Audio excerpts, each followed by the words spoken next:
ರಾಜ್ ನ್ಯೂಸ್ಗೆ ಸ್ವಾಗತ. ಇದೀಗ ಹೆಡ್ಲೈನ್ಸ್. ಕೊನೆಗೂ ಗಂಗಾವಳಿಯ ಗರ್ಭದಲ್ಲಿ ಪತ್ತೆ ಮಾಡಿ ಮೇಲಕ್ಕೆತ್ತಿದ ಬೆಂಜ್ ಲಾರಿ ಮತ್ತು ಚಾಲಕ ಅರ್ಜುನನ ಮೃತದೇಹ. ಮಾಜಿ ಎಂಎಲ್ಸಿ ಶುಭಲತಾ ಅಸ್ನೋಟಿಕರ್ ಇನ್ನಿಲ್ಲ, ಸಂಸದ ವಿಶ್ವೇಶ್ವರ ಹೆಗಡೆ ಕಾಗೇರಿ ಹಾಗೂ ಶಾಸಕ ಭೀಮಣ್ಣ ನಾಯ್ಕ್ ತೀವ್ರ ಸಂತಾಪ. ಸೆಪ್ಟೆಂಬರ್ 29ರಂದು ಬೆಂಗಳೂರಿನಲ್ಲಿ ಶ್ರೀ ನಾರಾಯಣ ಗುರು ಜಯಂತ್ಯೋತ್ಸವ, ದೊಡ್ಡಗದ್ದೆ ವಿನಾಯಕ. ಹಿಂಸಾತ್ಮಕವಾಗಿ ಜಾನುವಾರುಗಳ ಸಾಗಾಟ, 19 ಜಾನುವಾರುಗಳನ್ನು ವಶಕ್ಕೆ ಪಡೆದುಕೊಂಡ ಪೊಲೀಸರು. ಶಿರಸಿಗೆ ಆಗಮಿಸಿದ ಕನ್ನಡ ರಥಕ್ಕೆ ಪೂಜೆ ಸಮರ್ಪಿಸಿದ ಜಿಲ್ಲಾಧಿಕಾರಿ ಲಕ್ಷ್ಮೀಪ್ರಿಯಾ.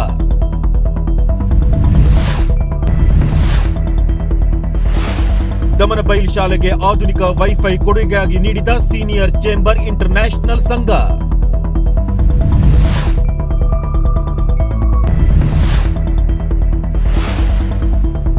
ಅಬುಧಾಬಿ ಮತ್ತು ದುಬೈನಲ್ಲಿ ಯಶಸ್ವಿಗೊಂಡ ಯಕ್ಷಗಾನ.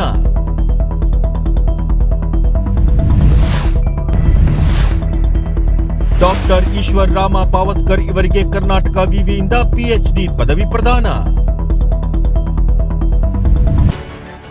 ಅಂಕೋಲಾ ತಾಲೂಕಿನ ಶಿರೂರಿನ ಗಂಗಾವಳಿ ನದಿಯ ಗರ್ಭ ಸೇರಿದ್ದ ಬೆಂಚ್ ಲಾರಿಯನ್ನು ಅರ್ಜುನನ ಮೃತದೇಹ ಸಮೇತವಾಗಿ ಪತ್ತೆ ಹಚ್ಚಲಾಗಿದೆ. ಶಿರೂರು ಗುಡ್ಡ ಕುಸಿತದ ಸಂದರ್ಭದಲ್ಲಿ ಲಾರಿ ಚಾಲಕ ಅರ್ಜುನ್ ಬೆಂಚ್ ಲಾರಿ ಸಮೇತವಾಗಿ ಕೊಚ್ಚಿಕೊಂಡು ಹೋಗಿ ಗಂಗಾವಳಿ ನದಿಯ ಗರ್ಭ ಸೇರಿದ್ದನು. ಲಾರಿ ಮತ್ತು ಶವ ಪತ್ತೆ ಹಚ್ಚಲು ತಿಂಗಳುಗಟ್ಟಲೆ ಪ್ರಯತ್ನ ಮಾಡಿದರೂ ಯಾವುದೇ ಪ್ರಯೋಜನವಾಗಿರಲಿಲ್ಲ. ಇದೀಗ ಲಾರಿ ಮತ್ತು ಅರ್ಜುನನ ಶವ ಪತ್ತೆಯಾಗಿದ್ದು ಇನ್ನಿಬ್ಬರ ಶವ ಪತ್ತೆಯಾಗಬೇಕಿದೆ.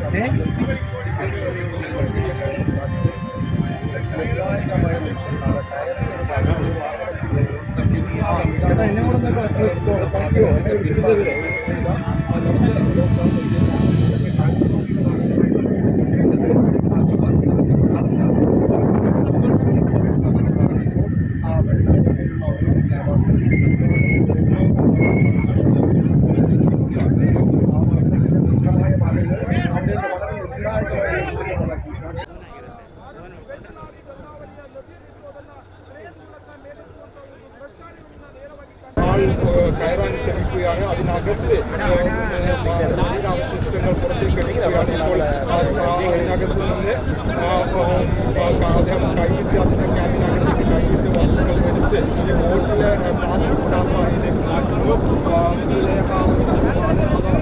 ഇപ്പോൾ വലിയൊരു ഭാഗം വലിയ ഭാഗം എടുത്ത് മാറ്റിയിരിക്കുന്നു. അത് ബോട്ടിലേക്ക് എടുത്തിരിക്കുന്നു. അത് പ്ലാസ്റ്റിക്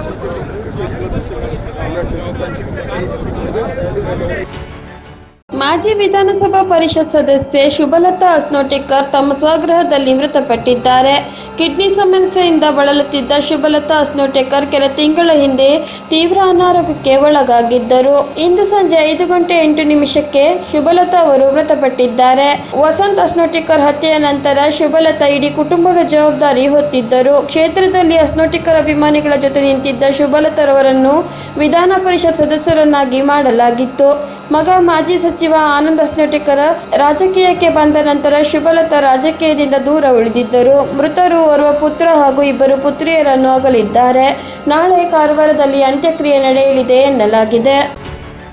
ಬ್ರಹ್ಮಶ್ರೀ ನಾರಾಯಣ ಗುರು ಧರ್ಮ ಪರಿಪಾಲನಾ ಸಂಘದಿಂದ ಶ್ರೀ ನಾರಾಯಣ ಗುರು ಜಯಂತ್ಯೋತ್ಸವದ ಪ್ರಯುಕ್ತವಾಗಿ ಸೆಪ್ಟೆಂಬರ್ 29ರಂದು ಬೆಳಗ್ಗೆ 10:30ಕ್ಕೆ ಬೆಂಗಳೂರಿನಲ್ಲಿ ಪರಿವರ್ತನಾ ಶ್ರೀ ಪ್ರಶಸ್ತಿ ರಾಜ್ಯ ಮಟ್ಟದ ಶ್ರೀ ನಾರಾಯಣ ಗುರು ಮಹಿಳಾ ಸಮಾವೇಶ ಮತ್ತು ವರ್ಕಿಂಗ್ ವುಮೆನ್ಸ್ ಹಾಸ್ಟೆಲ್ ಯೋಜನೆಗೆ ಚಾಲನೆ ಹಾಗೂ ಆಚಾರದ ಶರಣೆ ಅಕ್ಕಮ್ಮ ಟ್ರಸ್ಟಿಗೆ ಚಾಲನೆ ನೀಡಲಾಗುವುದೆಂದು ಬ್ರಹ್ಮಶ್ರೀ ನಾರಾಯಣ ಗುರು ಧರ್ಮ ಪರಿಪಾಲನಾ ಸಂಘದ ಸಿದ್ದಾಪುರ ತಾಲೂಕಿನ ಅಧ್ಯಕ್ಷ ದೊಡ್ಡಗದ್ದೆ ವಿನಾಯಕ ಸಿದ್ದಾಪುರದಲ್ಲಿ ಪತ್ರಿಕಾಗೋಷ್ಠಿ ನಡೆಸಿ ತಿಳಿಸಿದ್ದಾರೆ.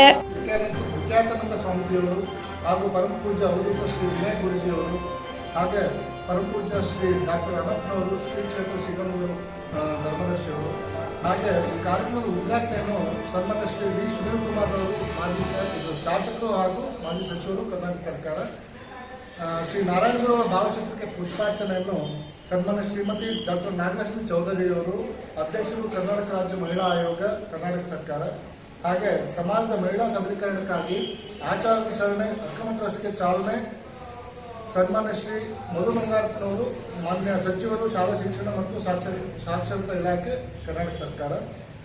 ಹಾಗೆ ವಿವಿಧ ಜಿಲ್ಲೆಗಳಿಂದ ಬೆಂಗಳೂರು ನಗರಕ್ಕೆ ಕೆಲಸದ ನಿಮಿತ್ತ ಆಗಮಿಸುವ ಮಹಿಳೆಯರಿಗೆ ಭದ್ರತೆ ನೀಡಲು ಸಮಾಜದ ದಾನಿಗಳ ಸಹಕಾರದೊಂದಿಗೆ ವರ್ಕಿಂಗ್ ವುಮೆನ್ ಹಾಸ್ಟೆಲ್ ಯೋಜನೆಗೆ ಚಾಲನೆ ಸನ್ಮಾನ್ಯ ಶ್ರೀ ಕೋಟಾ ಶ್ರೀನಿವಾಸ ಪೂಜಾರಿ ಅವರು, ಸಂಸದರು, ಉಡುಪಿ ಚಿಕ್ಕಮಗಳೂರು ಲೋಕಸಭಾ ಕ್ಷೇತ್ರ.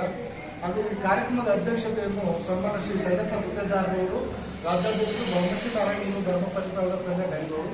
ಹಾಗೂ ಕಾರ್ಯಕ್ರಮದ ನೇತೃತ್ವ ಶ್ರೀಮತಿ ದೀಪಾ ನಾಯ್ಕ ಅವರು, ರಾಜ್ಯಾಧ್ಯಕ್ಷರು ಬ್ರಹ್ಮಶ್ರೀ ನಾರಾಯಣಗೌಡ ಮಹಿಳಾ ಪರಿಪಾಲನಾ ಸಂಘ ಮಹಿಳಾ ಘಟಕ ಬೆಂಗಳೂರು. ಸೊ ಈ ಕಾರ್ಯಕ್ರಮಕ್ಕೆ ಬಂದು ತಾವೆಲ್ಲ ಸಹಕಾರ ನೀಡಿ ಕಾರ್ಯಕ್ರಮವನ್ನು ಯಶಸ್ವಿಗೊಳಿಸಬೇಕಾಗಿ ಯಲ್ಲಾಪುರ ಮಾರ್ಗವಾಗಿ ಹುಬ್ಬಳ್ಳಿಯಿಂದ ಅಂಕೋಲಕ್ಕೆ ವಾಹನವೊಂದರಲ್ಲಿ ಹಿಂಸಾತ್ಮಕವಾಗಿ ಸಾಗಿಸುತ್ತಿದ್ದ 19 ಜಾನುವಾರುಗಳನ್ನು ಪೊಲೀಸರು ವಾಹನ ಹಾಗೂ 2 ಆರೋಪಿ ಸಮೇತವಾಗಿ ವಶಕ್ಕೆ ಪಡೆದುಕೊಂಡಿದ್ದಾರೆ. ಸುಮಾರು 2.40 ಲಕ್ಷ ರೂಪಾಯಿ ಬೆಲೆಯ 14 ಕೋಣ, 2 ಎಮ್ಮೆ ಹಾಗೂ 4 ಎತ್ತುಗಳನ್ನು ವಶಕ್ಕೆ ಪಡೆದುಕೊಳ್ಳಲಾಗಿದೆ. ಸದ್ದಾರ್ ಹುಸೇನ್ ಅಸ್ಲರ್ ಪಾಷಾ ಹಾಗೂ ಇಸ್ಮಾಯಿಲ್ ರಜಾಕ್ ಬುಡಾನ್ ಸಾಬ್ ಬಂಧಿತ ಆರೋಪಿಗಳಾಗಿದ್ದಾರೆ. 87ನೇ ಅಖಿಲ ಭಾರತ ಕನ್ನಡ ಸಾಹಿತ್ಯ ಸಮ್ಮೇಳನದ ಕನ್ನಡದ ರಥವು ಸಿರ್ಸಿಯ ಯಲ್ಲಾಪುರ ನಾಕಾ ಬಳಿ ಆಗಮಿಸಿದಂತೆ ಕನ್ನಡ ರಥಕ್ಕೆ ತಾಲೂಕು ಆಡಳಿತದಿಂದ ಸ್ವಾಗತಿಸಲಾಯಿತು. ಅಲ್ಲಿಂದ ಕನ್ನಡದ ರಥದ ಮೆರವಣಿಗೆ ಮೂಲಕ ಶಿವಾಜಿ ಚೌಕ್ ಬಳಿ ಬಂದಂತೆ ಜಿಲ್ಲಾಧಿಕಾರಿ ಲಕ್ಷ್ಮೀಪ್ರಿಯಾರವರು ಕನ್ನಡ ರಥಕ್ಕೆ ಪೂಜೆ ಸಲ್ಲಿಸಿ ಬೀಳ್ಕೊಟ್ಟರು.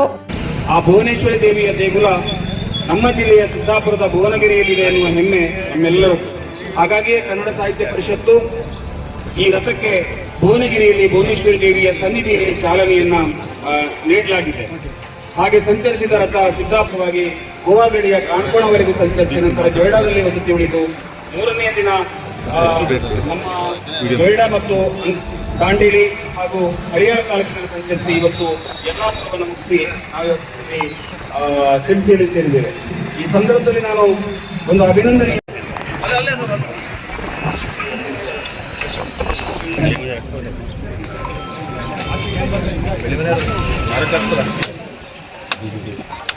ಬೆಳ್ಳ ಮನೆಯವರು ಉಲ್ಟಾ ಹೊಡಿಬೇಕ್ರಿ, ನೀವು ಜಾಸ್ತಿ ಹೊಡಿಯೋದಿಲ್ಲ.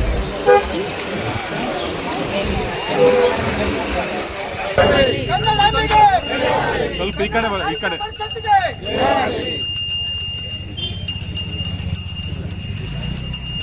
ಅಧ್ಯಕ್ಷ ಮೇಡಮ್ ಹಾಗೆ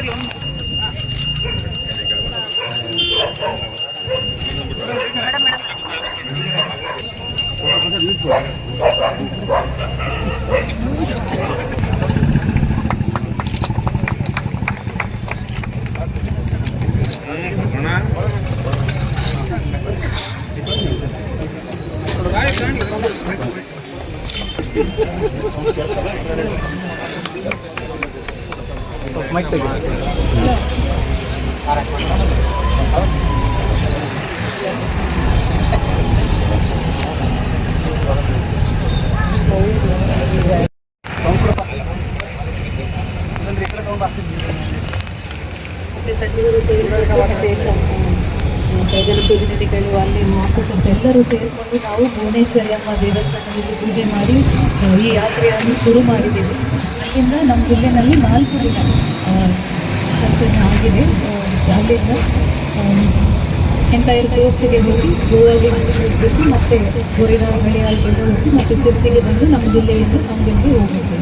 4 ದಿನ ಕೂಡ ನಾವು ನಮ್ಮ ಕಡೆಯಿಂದ ಜಿಲ್ಲಾ ಆಡಳಿತದಿಂದ ಎಷ್ಟು ಸಹಕಾರ ಮಾಡಬೇಕು ಅಷ್ಟು ಕೂಡ ನಾವು ಕಟ್ಟುನಿಟ್ಟಾಗಿ ಮಾಡಿದ್ದೀವಿ. ನಮ್ಮ ಎಲ್ಲ ತಹಸೀಲ್ದಾರ್ಸ್, ಎಲ್ಲ ರೂಟಲ್ಲಿರೋ ಎಲ್ಲ ತಹಸೀಲ್ದಾರ್ಸ್, ಪೊಲೀಸ್ ಆಫೀಸರ್ಸ್, ಗ್ರಾಮ ಪಂಚಾಯತಿಯವರು, ಎಲ್ಲ ಜನಪ್ರತಿನಿಧಿಗಳು, ಅಲ್ಲಿ ಸ್ಥಳೀಯರು.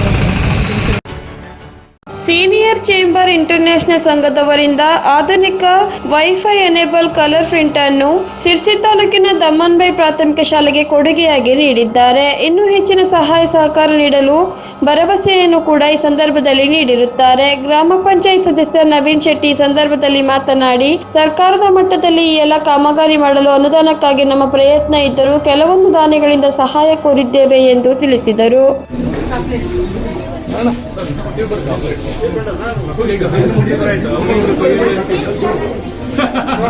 ಅದೆಲ್ಲ ಅವ್ರ ಕೈ ಇವ್ರ ಕೈ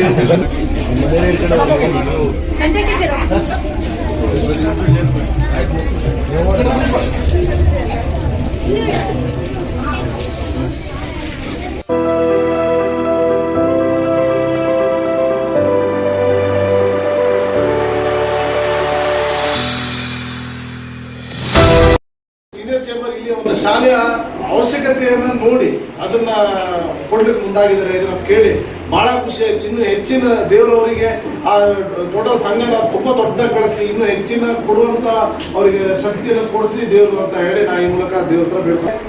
ಇಲ್ಲಿ ಮಳೆಗಾಲದಲ್ಲಿ ಬಹಳ ಸಮಸ್ಯೆ ಅನಿಸ್ತಿದ್ದಾರೆ. ಹಾಗೆ ಕರೆಕ್ಟಾಗಿ ಒಂದು ವ್ಯವಸ್ಥೆಗಳು ಹಿಂದ್ಗಡೆ ಎಲ್ಲ ಈಗ ಎಲ್ಲ ಹೆಚ್ಚು ಕಡಿಮೆ ಟೀಚರ್ ಶಿಕ್ಷಕರು ಅಂದವರು ಅಧ್ಯಕ್ಷರು ಇವರೇ ಕೈಯಿಂದ ಹಾಕೊಂಡೆಲ್ಲ ಕೆಲಸ ಮಾಡಿಸ್ತಾ ಇದ್ದೀನಿ, ನಾನು ನೋಡ್ತಾ ಇದ್ದೀನಿ.